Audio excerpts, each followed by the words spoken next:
beaucoup.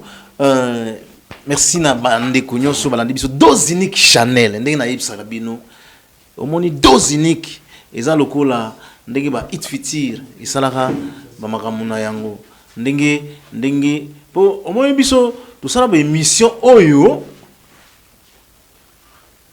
esili muta bima o polémique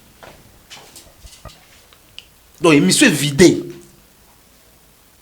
On va sentir que non, Bertha Djonga. Donc, émission est 18h, il faut 18h, il faut Nazala. Voilà. Tu quand même tonton Kimenga, mbote na yo? Mbote mingi, ndeko Bertha Djonga, moto na nkolo yawe, moto na nzambe. Sensibilisation, pour na geste barrière, tout tika yango te. Soko zo bima na masque na yo. Oh, masque olati yango esuki ao. Tala, bakangi yo. Pour trop c'est trop. Bon Lexa. Faut la ta masque pendant la ta masque. Bon boy ko? La ta masque. Hein? Faut la ta masque. Eza pona bolamu na yo moko. Bolamu wa police ngani te. Police azo sala nde azo landa nde mitindo bakonzi bapesi. To boy no to confiner si là. To bima to sala un peu libre to tambola mais tango zo tambola bima na masque. Osiliki? Voilà. Ndeko Bertha Djonga na kokendaka na parachité na idéologie oyo opesi d'abord yambo na informer peuple congolais na sengi longonia na mokonzi mboka Félix Antoine Tshisekedi, donc mes respects papa na ndenge Chilombo na ndenge vraiment olevaki état d'urgence wana Fachi béton donc to lobango chaque fois béton et otika la toujours béton. Et to le lagi trop personnellement nga moko na le lagi pona ba artiste pona ba culturel misale kufi mambo belé kufaki en tout cas papa oyoka ki pembela olevaki structure wana olevaki mikana ayoka ki mbela te bana otala ndenge malade ezokende mbela na bisote eza volonté la président de la République de a confiné. On a confiné le pays, c'est par rapport na épidémie oyo panzani mokili mobimba oyo biso moka kate. Vous comprenez tout donc qui menga. Naloba Bertha Djonga. Oui loba. Président Félix Antoine Tshisekedi yé azawa nazo diriger bandekete. Vous comprenez a diriger biso population na yi. So gazo ka mbela na biso te, cela veut dire que non azaro diriger ba être vivant mususu. Au moins tant on a lobela oyanga parce que ngam na loba na télévision ata bande comme sou azoloba problème te menazo loba ngai tant mais je parlais ça tout le temps la télévision mais on a prophète ya malheur prophète ya bonheur na malheur ya mokili mobimba parce que pour bonheur na malheur pourquoi na loba ngo déjà kalaké tout se protéger contre le maladie de main sale. La journée mondiale à lavage des mains depuis 2016 to bandaka yango déjà lelo yo moto nyosu na ndako na lave me comment na ko sokola maboko na monaka déjà vision na bandaka la ke no mabeko ya naza prophète na prophétisaka mais bato ba monaka mo ndeti moni lelo ba cache ne koma ba lave main partout ba gel désinfectant poto mi batela. Voilà. Le président Félix Azapo na biso. Biso tant to lobby, yaza papa na biso ayoka gi biso. Merci. Akokate ko bomba aboyi na epe état d'urgence wana continue ngo timgo yeso roya muto opekisa zate. Tango sala ki yango ayoki pembela atie mai na vino alobite na yoka pe ba peuple na ngai na yoki musale zonga mais to batela ma toujours to sala toujours na respect ba geste barrière yango pe alobaki et puis mutna mutazwa conscience que vie na yo eza sacré soko mitiki okufi oleki misusu batika voilà un peu c'est quand même améliorer sur ni lelo na memeli biso lelo sangokara ya malamu ya culture donc nga nazali opérateur culturel tozo banda déjà bientôt déplacement na biso voyage na biso na Congo central pour na culture award provincial parce que tozo na deux formes culture award RDC na culture award provincial les a uniquement bande ko na biso ya province.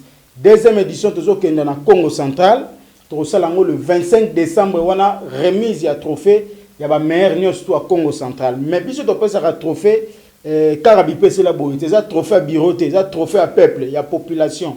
Il faut muto mériter yango. Yango to kitarabozo sur terrain, to bandi ba vote na biso et puis population a voté.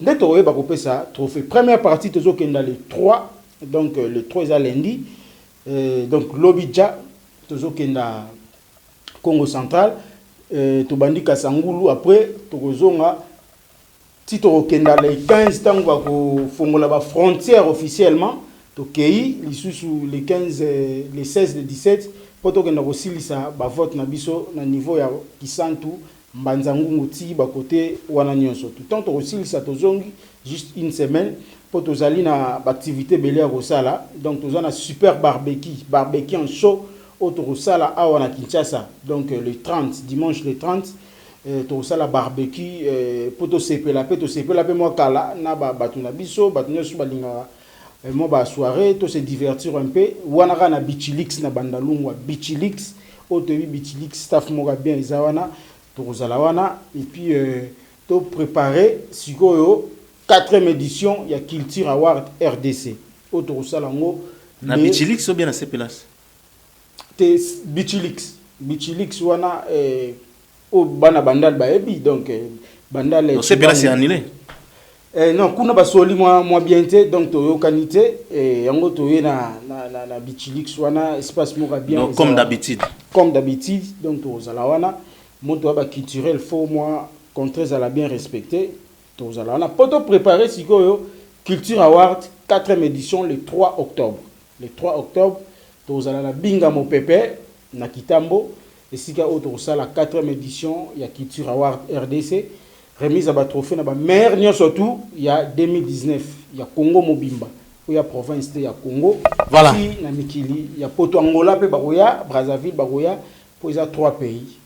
Ba déconfiné, bango kaka, barozana, bango, bienvenue on a quoi. Donc, formation sous to copé ça, mbala si ma méthode retenir le 3 octobre, Culture Award RDC, na binga mo pepe, le 25 décembre, Culture Award provincial na Mbanzangungu, et puis le 30 août, le barbecue, show barbecue na Bandal, na espace Bichilix wana, donc to sepela, ba show kozala, ba comédie kozala, donc ba papa Kema, ba kozala, ba to belé, ba chobi junga, ba kozala, équipe ma vraiment to kozala wana, taba a gogo, ngulu a gogo, na $5 kaka, ozana ngulu, ozana ba consommation na kati. Donc voilà. Ngulu ya kukata ou bien nambo. Bo na ngulu bozana ngulu so mtawa ya bule. O ngana binya hila ki mobimba. Kasi. Yo ça avec compréhension msusu hein. Ke mobimba oli onde. Wana poza papa nkema posi sa ngulu mobimba. Donc c'est un peu ça père français, parent français na obo sénateur. DJ Zico. Il y a déjà DJ Zico alors bi délégation na baroya accompagné na Berté na Chobi Junga équipe mobimba. Bon, il y a 56 000 ntaba. Donc, vous allez benda bika jour. On est juste à se divertir. Mon biso toza 40 $5. 56 000. Donc 5 na yo oui na yo. Para français donc oui Jambela staff et aller awa. Bachubi jonga baya donc to sepela ezala bien quoi. Poto préparer kaka ba award na biso autre sala wana. Voilà. TKM na moni maman va mettre et quel bosote hein non bien bien koufi non ba maman va mettre avocat ezali très bien l'obito qui na réunion na Kalina na Gombe avec ba maître Mosusu et puis lundi pe réunion ezala na la crèche na ba maître Mambebe les autres na bien to na koki vraiment ko pas riche vous qui faire riche vous qui la crèche to zala wana siège ezana nuwana oyo tozo sangana mais bureau ils ont un niveau il y a ma campagne. Retiens-vous qui il y a 16 plus. Il y a 16 plus donc association ba voker ça bien. Ils ont défendre cause ya artiste. Mais ala jeune on absolument makasi hein retiens-vous qui. Som tazo boa kae na TV ndenge zala bato bile bakanisa ronde retiens-vous quand so monium so ça suki et comme pembe lokola kinga anetikaka. Te yenda ramande fois pembe donc on a le sagesse. Bana ya sagesse. Mais on isuka pembe la on tête permo boya ko ma déjà na bakana. Ah OK. Au tikati. Leti papa nkema les gars voilà. Donc mta au boulet so ke okute jeune. Non aza kulutu asolaka bien donc tout ça est très bien. Et on te le dit que non asbel wana ba avocat ezali ko sunga ba artiste. Kaka artiste en général te na ba chroniqueur na ba journaliste donc oza na problème songolo to pakala lisanga bato maele nyo surtout ya Congo démocratique ba côté lion na likambo oyo so zaki na mbeba ba condamner so zaki na raison o sa quitter na problème na yo donc ba problème beleza derrière ba artiste siko bazana ba bibundeli ya malonga te bon merci belwana zawana po emeka ko soutenir yango mais conférence de presse zo sala ma bientôt ma mbele ça ma bientôt to roya pas na yo aux invitations roya pe autour na ba question na yo et pas ya balaka kanga ba invitation Cordon Joël Kikasa, Yim Kazali, coordonnateur, et puis Maître Jean-Pi, Bazali, Batebele, tout ça n'a qu'à tuer quoi, pour ils allaient bien quoi. Voilà, Chobinzunga. Tonton Kimenga, naïbi tout kabonana yo, naïbi tout ce que vous en a quelques paroles tout mot ya kopé sanabat. Lilo basu ke zaka ke non contact ezali plus de 143 89 79 28 630 089 79 28 630 wana numéro ozoya asbel les amis de la culture RDC même culture award ozobiso et plutôt sur l'intégralité il y a ba programme news tout on appelle ici remerciement et pas ya Berthet Jonga yo moko moto na Nzambe motema ya mère quoi donc mère na biso danger na ngayebi mapana mongo kombo na ponga ton na bimsaka mokolo wana na bité ko mère na biso maman Marceline voilà bombité maman Marceline ko na ba petit na parler danger ndenge ngai 116 na tanga mikolo nyonso vraiment na maman Agnès ya te patika voilà na lobby Chobi Chonga apesi mbote Berthet Jonga tika polémique et puis ya Willy Moucheni code mondial ngana pesi mbot na chit polémique na on pesi ngana pia mbote bien zela na sisa na pro koloba micro ko te ya yo moko